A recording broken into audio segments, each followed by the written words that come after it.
Okay, guys, this is we're going on to 1G now in the HL AA book. And this is proof by induction. This is a really big idea in mathematics, big idea for proof, and you're going to need a lot of practice with these because it is almost certain that you will get a proof by induction question somewhere in your exams.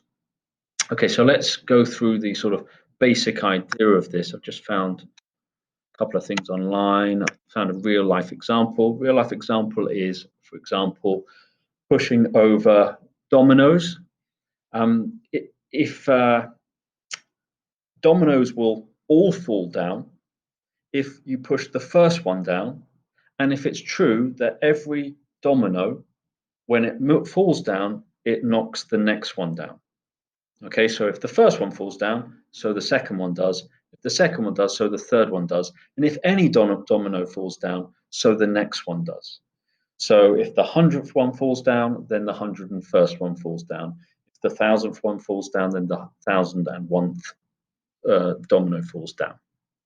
Okay, so this is an example of proof by induction. It's saying if the first one's falling over, then all of them will fall over. Now, the first one falling over is called the base case in mathematics. So obviously we're not always talking about dominoes, but this is just a sort of analogy for the proof that we're going to be kind of proofs that we're going to be dealing with. So the first one falling over is the base case, and the fact that any domino falling pushes over the next one is called the inductive step, and that's often the thing which we need to prove. And if we can prove that, then we know that all of the dominoes will fall over. Okay, so another little thing that I took off Wikipedia, I've just copied this one on here as well. I just started this and then messed up, so here we go again. Yeah, I'm human. Okay, so mathematical induction. I like this explanation here. Mathematical induction proves that we can climb a ladder as high as we like, on the ladder by proving that we can climb onto the bottom rung, so that's your base case again, and that from each rung we can climb up to the next one. So that's the inductive step. It's same as the domino, really. Let's just look at the next little bit, which is what I was trying to do a moment ago. So it says proof by induction consists of two things.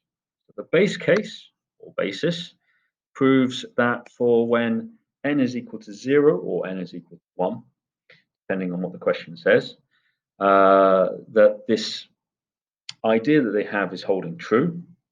And the second part, and the bigger part of the question, is to talk about the inductive step.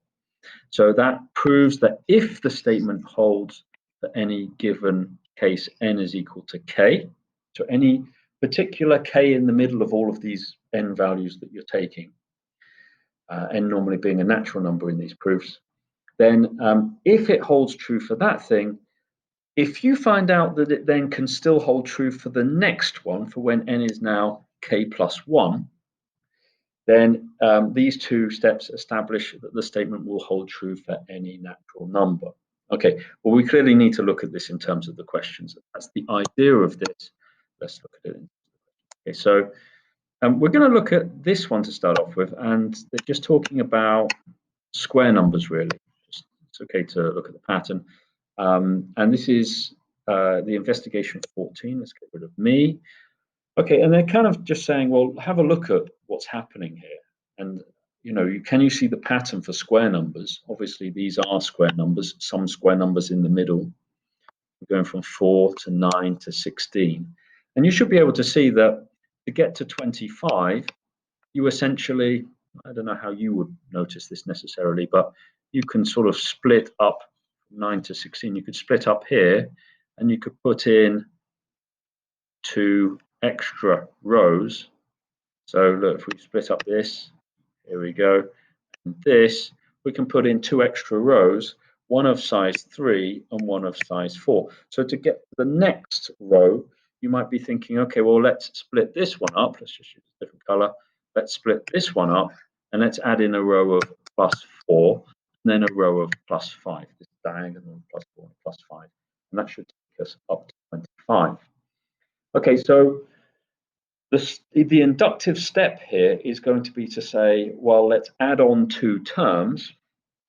And let's see if we can always go from one to the next by adding on these two terms. But we're obviously going to do this all algebraically. Anyway, that's the geometric view of this problem that we're going to look at. Let's actually look at the find in mathematics. So we're dealing with this. Take this. Example 29.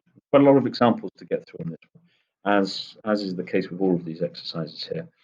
But example 39 says, prove by mathematical induction that, now it says 1 plus 2 plus 3 plus, skip a few, then plus n minus 1 plus n minus 1, going all the way back down from n minus 1 to 1, gives us n squared.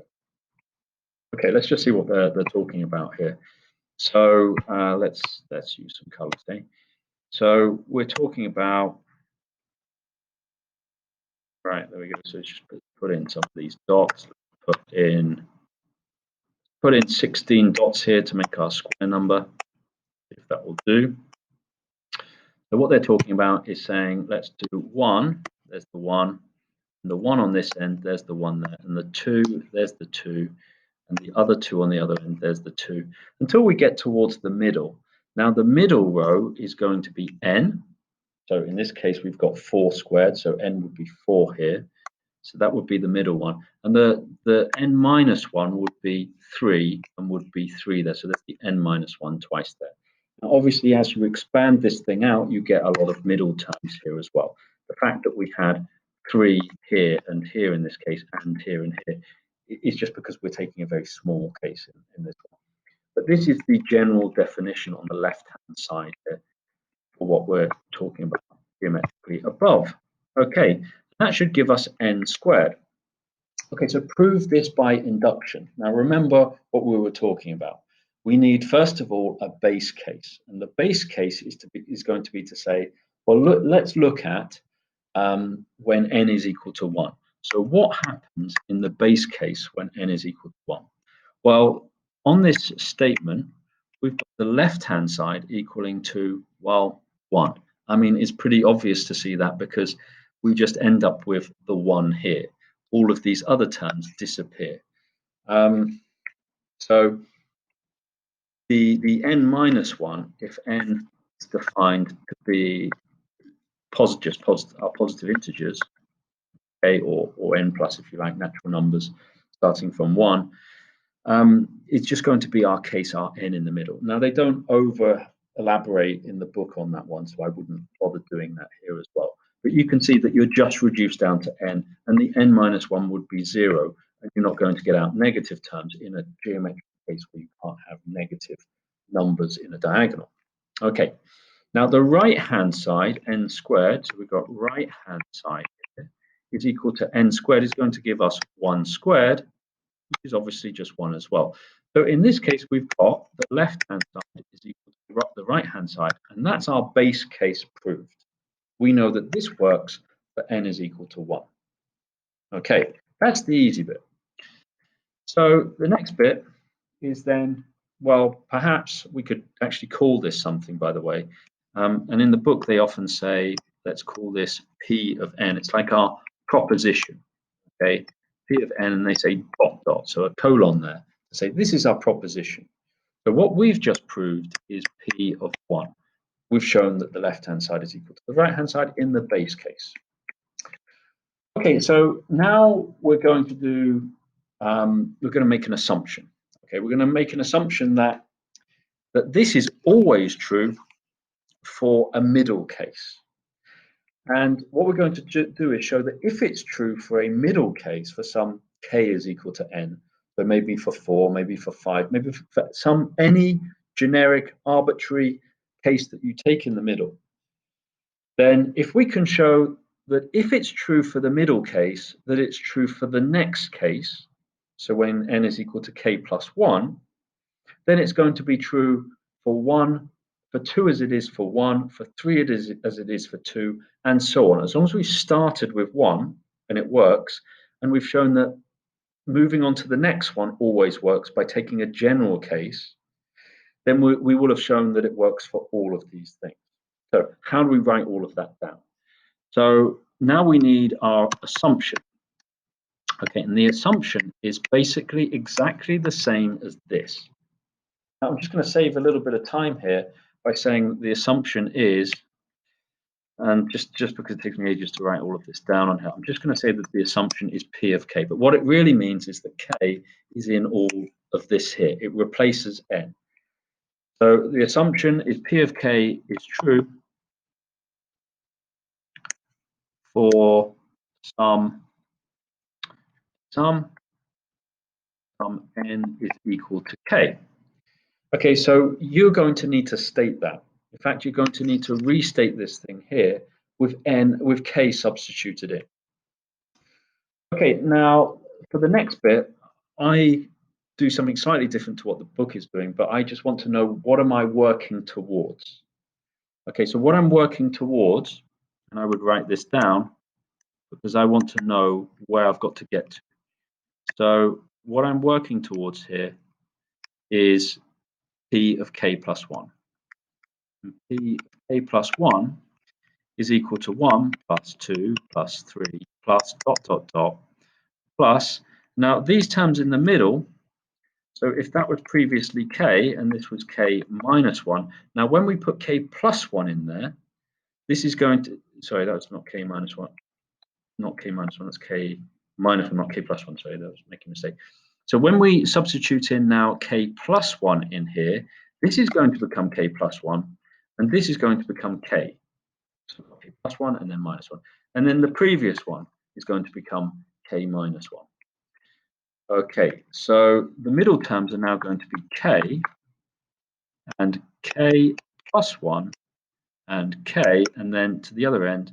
plus 3 plus 2 plus 1 is equal to, and it's going to be equal to K plus 1 squared. That's what we want to work towards. And we want to use the assumption, in other words, the assumption that this is true for some value of K, we want to use that in order to show that this is true. Once we've done that, we've completed the whole thing. Okay, so when we take the left-hand side in our assumption, in our thing that we're working towards, so we want to get from the left-hand side to the right-hand side here, using this thing here. Okay, so the left-hand side is now going to be equal to, we could say equals to here. Now you might notice that, just use a different color, you might notice that this is the same as this with K's in. However, we've got an extra this and this. Okay, because the previous term here was K minus 1. The next term here is K minus 1. That's the same as this and this with K in. Okay, and this K term, same with this with K in as well. But so the extra terms I've got here are these two when I go to the next one. Now, just think geometrically what's happening there again. Again, if I just take the third case and I want to get to the fourth one, what am I doing? Well, let me split that up. I'm going to need to add a line of 3 and a line of 4. That's essentially these two terms here. Okay, right. So I've basically now got in here, my left-hand side, I have my P of K. So I have 1, I'm going to have to write it down, I'm afraid, plus 1 plus 2 plus 3 plus ... plus K minus 1. And so there is a lot of writing out to do with this one. K minus 1 there, plus ... plus 3 plus 2 plus 1. But also on here, we've got this extra plus K and plus K plus 1. Okay, now since those two things are extra, and this is simply, this is our assumption already, this all the way up until here is this thing here, but with K, and that's our assumption. So we're now going to say that that is the same as K squared. So this is K squared. Now we have on the end plus K and plus K plus 1.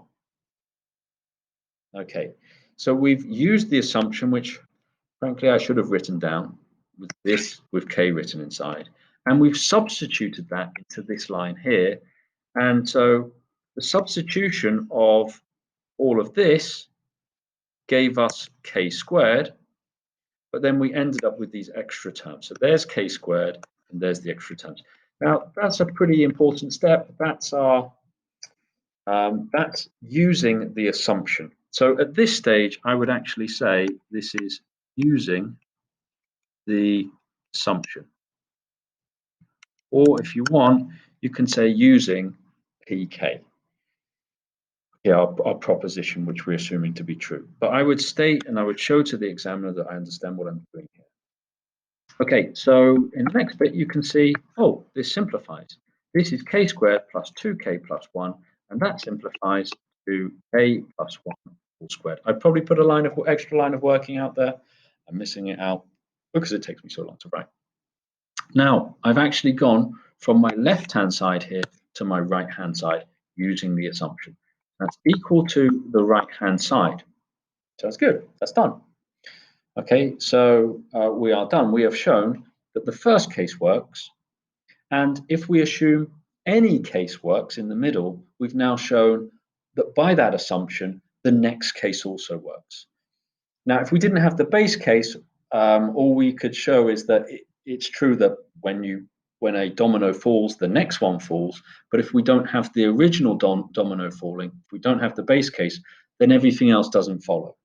So it's really important that we have the base case as well.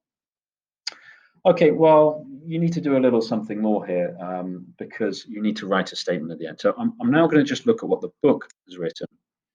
And you can see they've got the base case up here. And then they've said here, let's just get rid of that. And so it's saying, assume that Pn is true for some value of k. They've actually stated what k is. K is greater than or equal to 1 because that's how it's defined.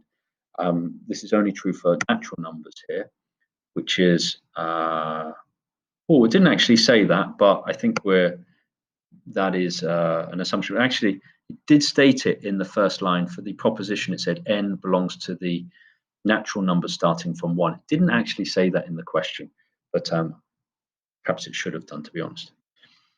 Okay, so in the making sum, Pn, assume that Pn is true for some value of k. Now, we put that in, so this line of working out here, this first line of working out, which you see now, is basically the same as the original statement with k replaced in, and you do need to write that. And now it's saying, okay, well, if for k it's holding true, let's look at when n is k plus 1. And they don't have a working towards here. I would really highly recommend you have this working towards line. Okay, it just keeps it in mind as to where you're trying to get to. So then it's pretty easy to skip a line of working out, really, because we can say the left-hand side, which is all of that. We don't necessarily need to write down that entire thing, complete thing again, although we did a line of working out by putting the k and the k plus 1 on the end there, so we did a rearrange. Okay, so I really recommend that you do this working towards. It's essentially this thing with k plus 1 put in there, and it just shows us that we're trying to work from the left-hand side to the right-hand side here. Okay, so let's have a look back at again what the book is saying. So the book is just going straight to then this. Okay, when n is k plus 1, we're getting out the left-hand side. And then it's doing the working out. So it's put the k plus 1 and the k on the end, which is what I did straight away. Then it's creating this k plus 1 all squared. Okay, you're not quite finished because you'll have 1 or 2 marks available for writing a statement on the end, which will depend on you getting the previous stuff right. But obviously, these are kind of very easy marks to get because it's a generic statement on the end now. And the generic statement in this case says, since P1 was shown to be true, so since the base case is true, and it was also shown, so I have shown that if the statement was true for n is equal to k, in other words, if P of k holds true, we have shown it to be true for the next n is equal to k plus 1. We have shown that P of k plus 1 is true.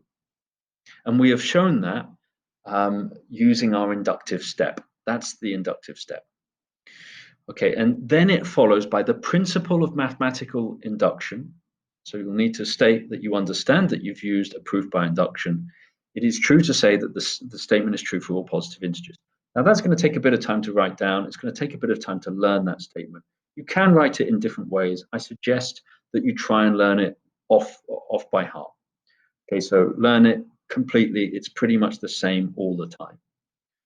So what actually I wrote down, because I did these questions earlier, so I wrote down instead, let's just get rid of this. I said P1 is true, and we have shown that if Pk is true, then P of k plus 1 is true for some n is equal to k. Hence, by mathematical induction, it's true for all n belongs to your natural numbers.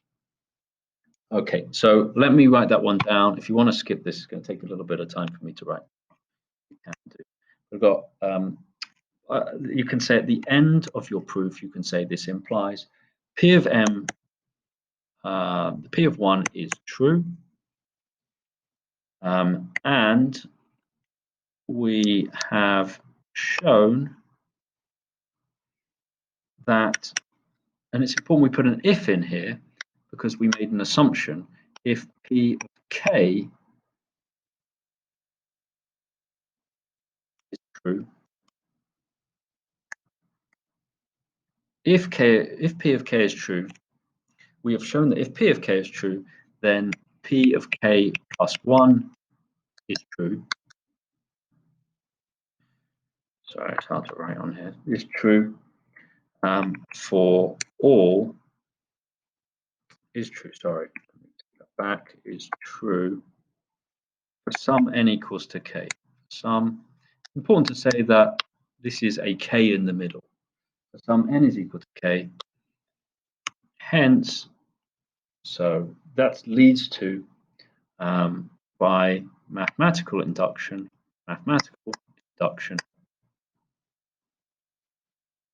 it is true for all n belongs to your positive natural number starting from 1, or likewise, as we said before, you can say as well your positive integer. Either or is okay. Okay, so there we go. That's my statement. That's a good enough statement. Obviously, they've got their slightly own way of writing it, but it's okay as long as you've essentially structured that logically. Okay, now the first time you see a proof by induction, it's pretty hard. And this a new logical concept, and it's quite difficult to try and create this yourself. So you need to see a lot of these, you need to go through a lot of these, you need to get a lot of practice before it becomes easy. But they all follow the same process. And as soon as you've done the process a couple of times, they become pretty easy. I guess something else to say here is that you might have been tempted in the middle of this proof. Let's just copy this thing here.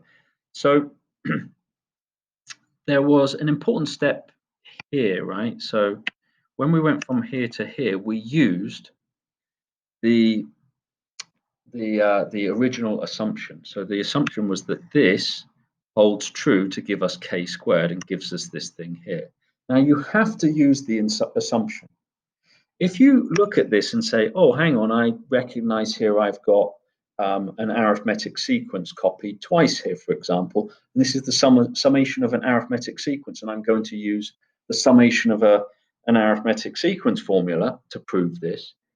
You wouldn't be wrong, but you wouldn't be using induction. And if you're being told to use the principle of proof by induction, you need to use the assumption. So the book also talks about this one as well, I think. They talk about it in proving, here we go, 11 to the n minus 6 equals 5a. So it's saying, prove that 11 to the n minus 6 is always a multiple of 5. And they show you a wrong version of this as well. And they show you a version just using the left-hand side and working with it algebraically, but not using the assumption. The assumption is that 11 to the power of k minus 6 equals to 5b. So the assumption is what we need to use somewhere in this working out to get from the left-hand side to the right-hand side. Okay, well, that's actually the next one which we're going to do. So let's have a look at this. Now, sorry if I can't put in all steps on my page here. I'm trying to keep it all on one page and just reduce it down to the absolute minimum of what I can. And sometimes you're going to need to write little extra bits and pieces. So obviously look at the working out in the book as well after I've done my working out and just think, is there anything that you could add as well? Okay, so example 40 says, use mathematical induction to prove that 11 to the n minus 6 is a multiple of 5.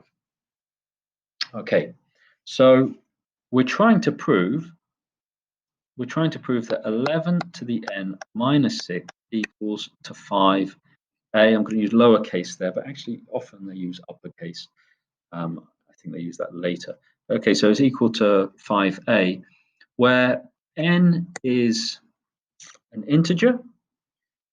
And I think they say in the book, let's just have a little look. They say, how do they define it? They say that n and a are positive integers. Now, they don't say that in the question. I really think that they should say that because this is only true when n is greater than 1, I believe. So they should have said that in the question, but we're just stating that to the side here. And I think since n is a positive integer, I think a is naturally going to be a positive integer there as well. But a is going to be an integer, of course, too. So we're talking about the natural numbers. That's going to be like that, or z plus as well. Okay. But use mathematical induction to prove that this is a multiple of 5. So first of all, we need our base case. Now we can call this as well our proposition. This is Pn. We can state that to the examiner at the start.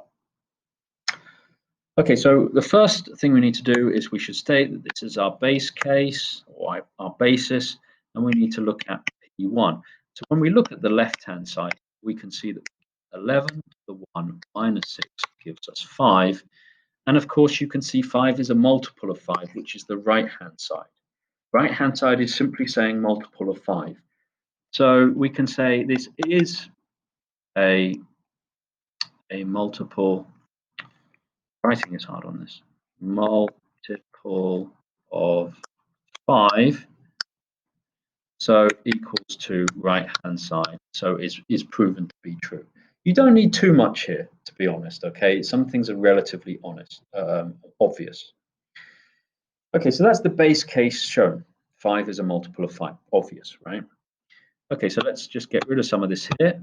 And now we need our inductive step. So P of k is the thing that we're assuming. So assume, or assumption. So assume that P of k is equal to 11 to the k minus 6. I think I've got less to write this time. There's no dots. So 11 to the k minus 6. That's the assumption. We assume that this works for any value that we're using. So let's just say that for any n is equal to k. So it's any particular choice that you choose for n. It should work. Now, we can prove it if we can then prove that that this can be taken to the next level. So what we're working towards, and again, this is what the book doesn't show, but I really recommend this, just makes it clear in your mind what you're looking for, is that P of k, the proposition, is going to give you 11 to the k plus 1 minus 6 is equal to, I missed out something, right? Being a bit dumb here. 5a, sorry. Any n is equal to k, and yeah, sure, you can say k and a belong to natural numbers, but I'm not going to say that just a moment. So, because we already stated that earlier when we wrote this down in terms of n. Okay, so 11 to the k plus 1 minus 6 is equal to.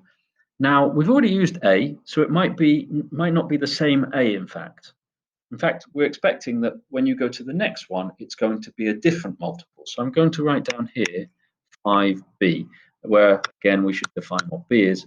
B is a natural number. Okay, and it's going to be a natural number which is greater than 1. Running out a little bit here. Okay, so b belongs to the natural numbers on the side. Okay, so this is what we're working towards. We've just replaced k with k plus 1, and we've got to get from this side to this side.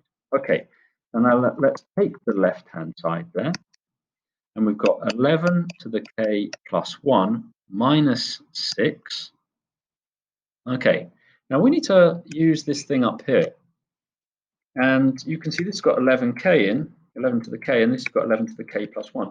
Now I know using the laws of indices, I can split that up into 11k times by 11. Okay, so one more amount of k, amount of 11 in our multiplication sum there, minus 6. Now I can rearrange this original assumption statement, and often you'll need to do that. So I'm just going to rearrange this one over to the side here. Just that's 11 to the k equals 5a plus 6. Now I'm going to use the assumption by now substituting that in. So I'm going to put in 5a plus 6 times by 11 minus 6. Now I've used the assumption. So let me say using pk, or using the assumption. I think it's important to say to the examiner that we understand that we're using the assumption here. Okay, right, so we've got 55a plus 66 minus the 6 gives us plus 60 there. And if you take out a factor of 5, you're left with 11a plus 12. And of course, now we've got 5 times something. Since this is an integer, and I'm running out of space here, so trust me on this one. Since this is an integer, 5 times an integer is a multiple. Well, actually, we could write it down like this, couldn't we? 5 equals 5b is a multiple of 5, in which case we've got our right-hand side and we are done. So we've now shown that if one of these cases holds true, then the next case holds true, and we've used the assumption in order to do that. Now, if the first one is true, now the second, the third, the fourth, and so on is also true. Okay, so you're just going to need a statement on the end here. Let's look at their statement. By the way, they've made a mistake in the book here. I noticed they said plus 66 minus 6, and then they said minus 60. That's obviously a mistake there. Okay, more newer versions of the book, by the way, will have corrected that. So yeah, and your online copy of that. So always make sure that you've got the newer version and the online copy of the book. The online copy of the book comes with a code with buying the book, of course. Okay, so there's a little statement at the end which you need to remember. So it says, since P of 1 was shown to be true and was also shown, and it was also shown that if the statement was true for some n is equal to k, then it is also true for n is k is equal to 1. That's what we showed. Then it follows by the principle of mathematical induction, like this miracle of mathematical induction, and it holds true for all positive integers. Right, excellent. Okay, so that statement is exactly the same as before, and now we are done with this. Okay, example 41. Super. Okay, now I think there's 3 more to do. So if you need a little pause, you can. If you want to maybe try the first question from the exercise, you can, but we're going to go on and prove a couple more things. Or if you want to try and prove this next one yourself, you can, if you're feeling confident. But a little pause is perhaps good. Okay, I'm going to carry on though. Example 41, prove the following statements using mathematical induction. So first one is prove that the sum of an arithmetic series when summed gives us this formula which we showed earlier on in the chapter. Okay, so in order to do this one, okay, well, what is Pn? Well, Pn, this is our proposition, says that Sn equals to n over 2. I'm going to use A instead of U1. You should be used to me using that already. Okay, A being the first term of the sequence, it's just a bit easier for me to write down. Okay, so that's Sn, and then we're looking for P of k. Oh, sorry. We're going to need the base case, of course, and P of 1 is going to be, well, left-hand side for P of 1, our base case, okay, P of 1 says S of 1. We know that S of 1, by the way, is equal to A. It is only the first term. It's not the first term plus the second term. So that's the left-hand side here. So that's left-hand side. Should have written at the start. And then our right-hand side is equal to 1 over 2 times by 2A plus 1 minus 1 lots of D. Okay, so we've got 0 coming out there, and we've got half of 2A, which is equal to A. Okay, so left-hand side is equal to right-hand side, so base case is sorted. Okay, now of all of this, now the assumption, no, there's lots to write down here. So we've got P of K is equal to K over 2 now, 2 lots of A plus K minus 1 lots of D. And what we're working towards is what that says. Working towards is saying this is what we're trying to get to. We're trying to get to P of K plus 1. Oh, I've made a mistake in the previous line. You can see what mistake I've made. I forgot to actually put, which was dot here. Okay, so in fact, what am I missing here? Sorry about this. I'm missing S of K is equal to this thing. Okay, so P of K plus 1, this proposition is now equal to S of K plus 1 equals to, that's not an I, by the way, it's a colon. So S of K plus 1 is equal to A plus 1. It might be a bit of working out we need to do here. And 2A plus, and when we put in K plus 1 into K minus 1, into K, and then you've got K minus 1, that's just going to reduce it down to K, so we're getting this. So it might be a little bit of working out what you need to do, but what we're trying to do is go from the left-hand side to the right-hand side here. That's going to be our inductive step. Okay, well, this might take a little bit of working out. And let's see how far we get with this then. So remember this thing here. Let's just see if that's given to us. That's given at,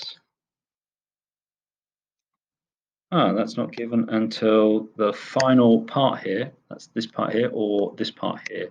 So this line which you're seeing at the top there. Okay, so that's what we're working towards. That's what I've just written down here. You can see that when it says K plus 1 over 2 at the top line there, 2U1 plus KD. Okay, that's the same as this thing here, and that's what we're trying to work towards. Okay, now I'm going to get rid of everything here because I'm going to need loads of space for this one. So let's just snatch a little bit of stuff here so I can write on this. Okay, so we're going to start with the left-hand side, and the left-hand side is equal to S of K plus 1. And now we know S of K plus 1 is equal to S of K plus,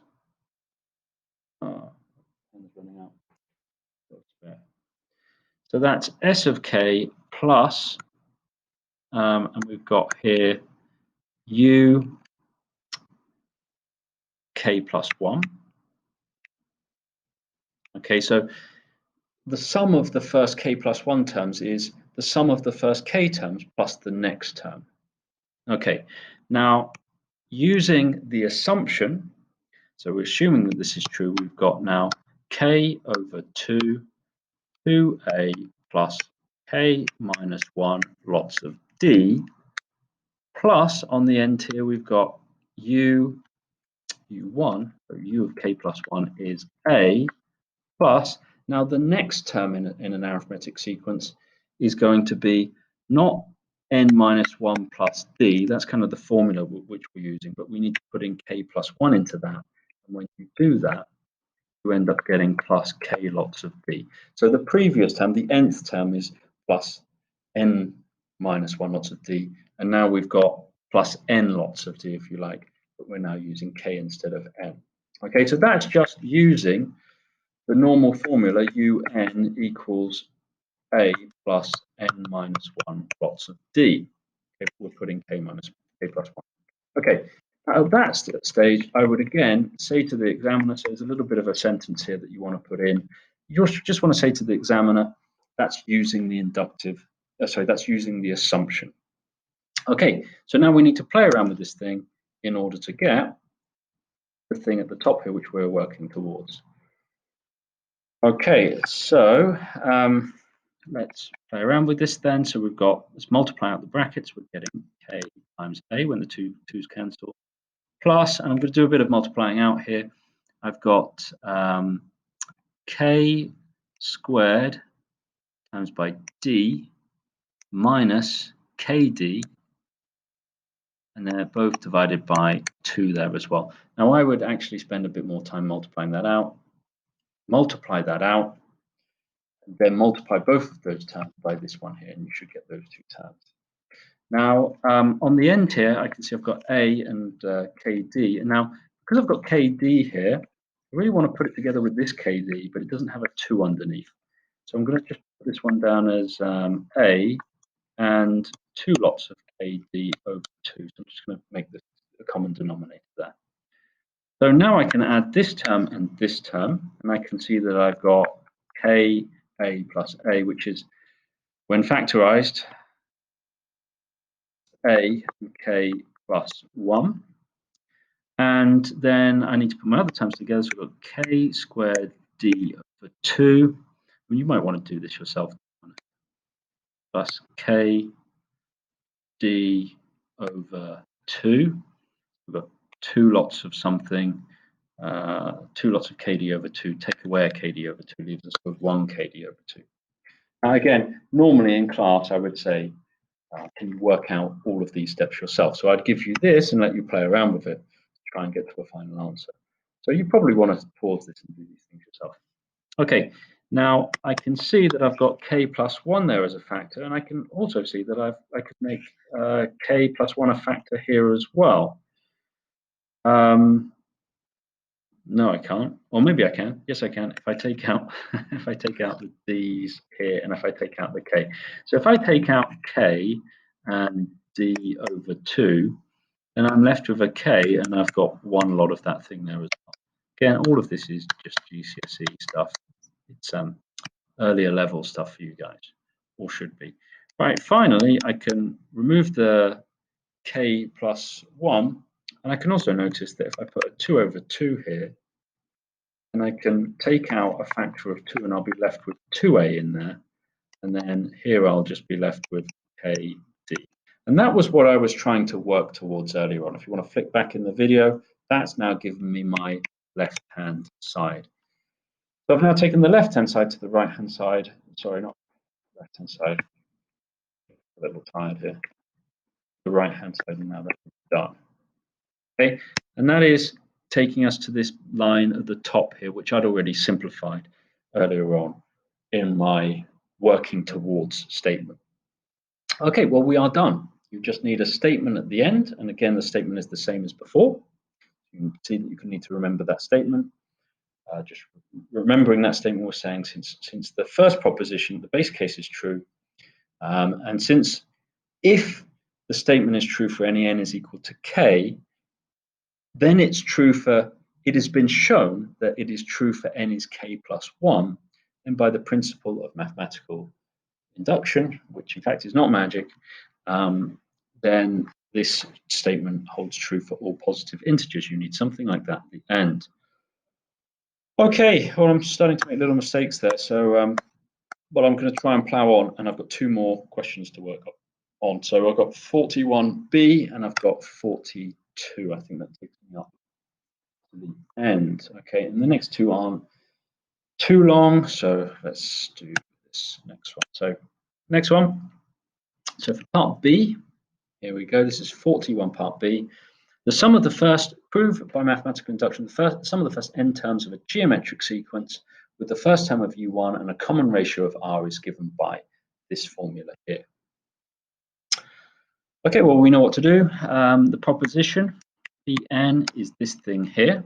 We could state that. I'm going to go directly on to the base case. Base case is we need to show that S1, so left-hand side is that S1 is equal to U1 or A. Okay, and the right-hand side, and we know that's true, of course, because the sum of the first n terms, if reduced down to one term, is just the first term. Same as the previous question.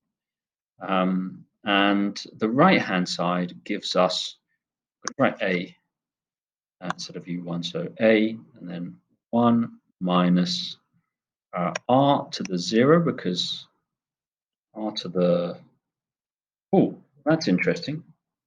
R to the 0 or R to the 1?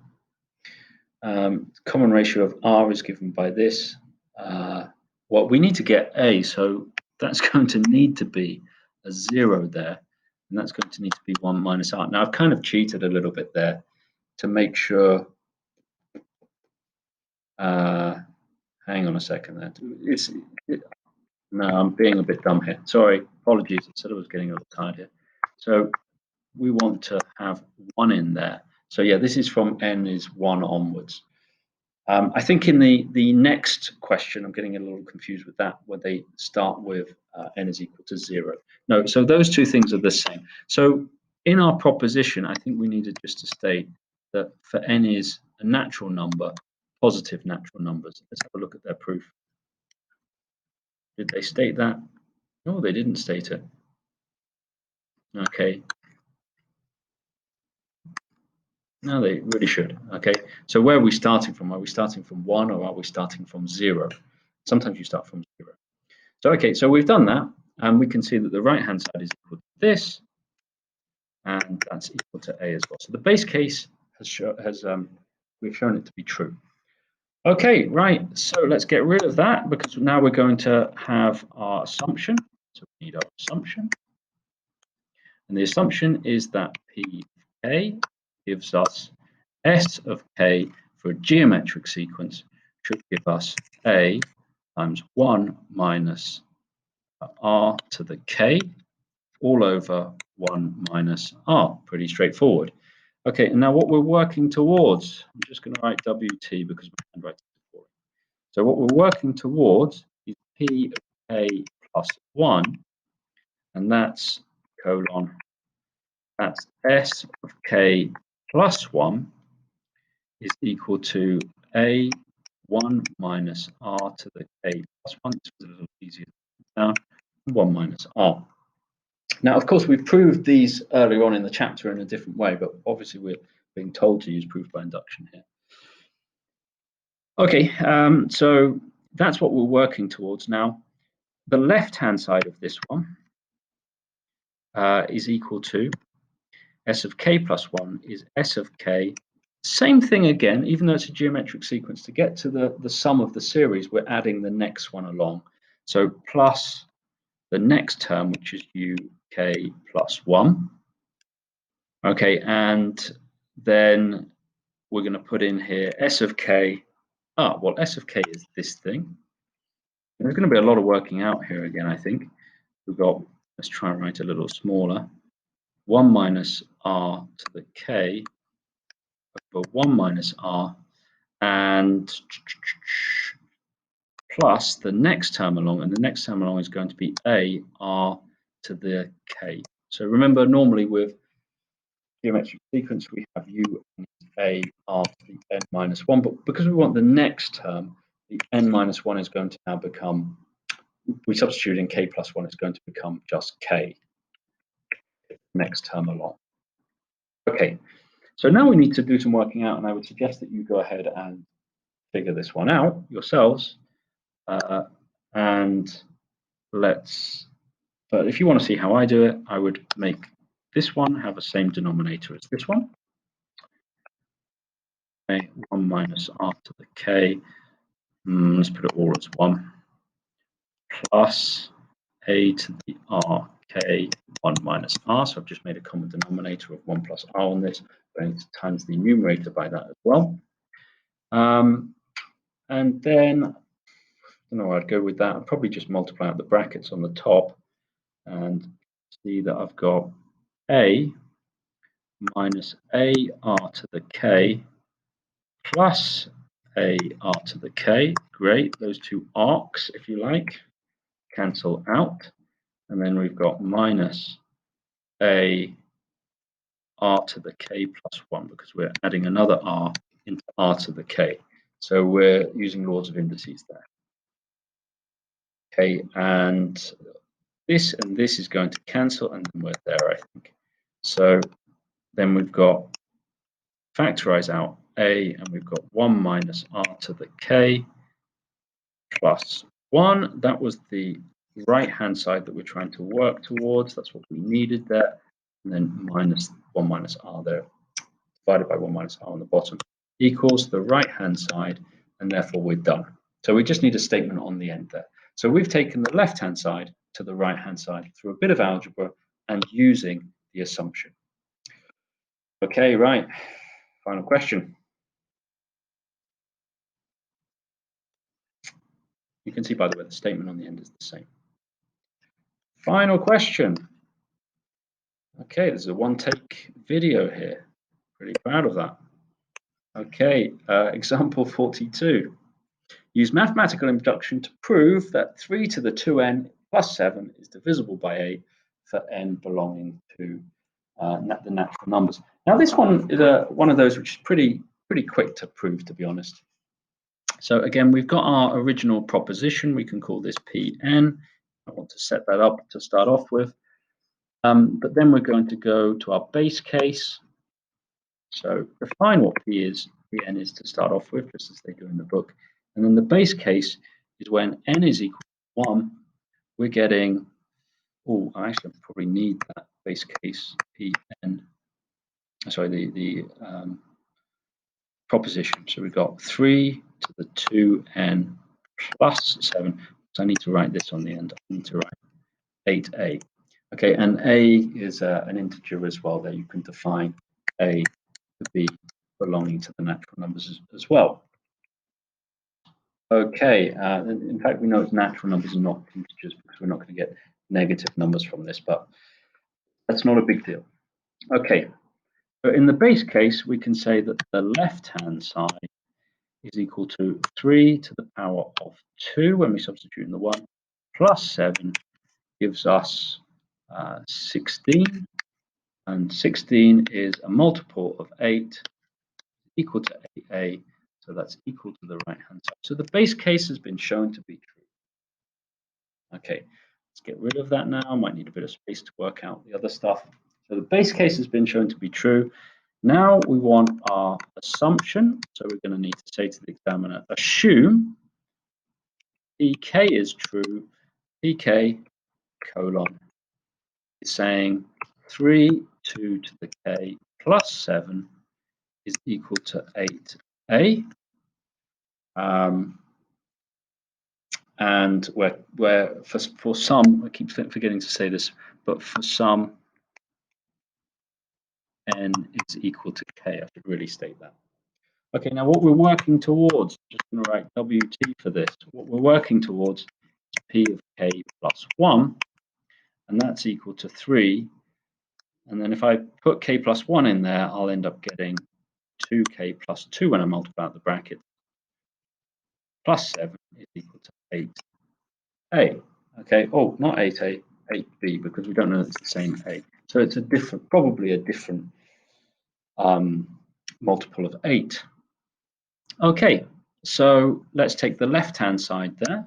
So the left-hand side is equal to 3 to the 2k times by 9. So, okay, this is again using laws of indices. Just split that up into 3 to the 2k times by 3 squared. So 3 squared is the 9, and then plus the 7. And then we need to use the assumption somehow. And I can see that we could rearrange the assumption to get 3 to the 2k on its own. So I can now replace 3 to the 2k with 8a minus 7. So that's a rearrangement of this thing here. Times by 9 plus 7. And I would just say there again, like using the assumption, make it clear to the examiner what you've done there.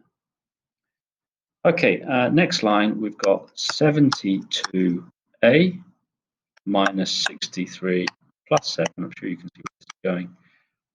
So we've got 72a minus 56. Let's take out a factor of 8 there. I've got 9a minus 7. and that is the same as me saying 8b. So 9a minus 7 is my b. It's my next integer, which I need to use. But basically, I've got 8b, which means it's a multiple of 8, which means we are done. Finally, that is great. Equals right-hand side. That's our inductive step, which we have just shown to be true. Okay, now there's a little bit more on this. You can see the working out is exactly the same in the book there. Now I started with n is equal to 1. They started with n is equal to 0. Okay, and that's what I was talking about earlier. Sometimes they start with n is 1, sometimes they start with n is equal to 0, but they have actually clearly defined this to be starting with n is the natural numbers. Okay, now so a few times lately I've said natural numbers in mathematics can include 0 or not include 0. And often we call the natural numbers which don't include 0 as n plus. In other words, we're starting with 1, 2, 3, 4, because 0 is not necessarily positive or negative. Okay, but they're saying here, and they're defining here, the full set of n to include, so they're saying n includes in IB 0, 1, 2, so on. Okay, so this is the first time that we're really seeing in the book that natural numbers from the IB's point of view include 0. So I should have started at 0 there. So my base case was different. So I've only proved from n is 1. They want for n is 0 as well. Well, I can adapt my proof by just going to n is 0. So they've said when n is 0, you get out on the left-hand side 8, and then, so therefore it's a multiple of 8. That's interesting. Okay, that's a little extra. Guys, well done for listening to all of this, or at least taking from it what you need and going through little bits and pieces. Okay, you've got, let's have a little look here. You've only got 3 questions, but there are many parts to those questions. I really suggest that you get as much practice with this as possible, and that you spend many hours getting practice with this. It's a really important skill, and it definitely will turn up in exams. And when you get good at this, generally, you're able to do all of them. So, once you've done a few of these, it's a skill that you will become very efficient at. There's not too much thinking and creativity once you've practiced the skill a lot for this. Okay, so good, well done. Thanks for listening in, and next time round we'll be going on to 1H, which I think is counting principles and binomial theorem. Okay, I'll stop there.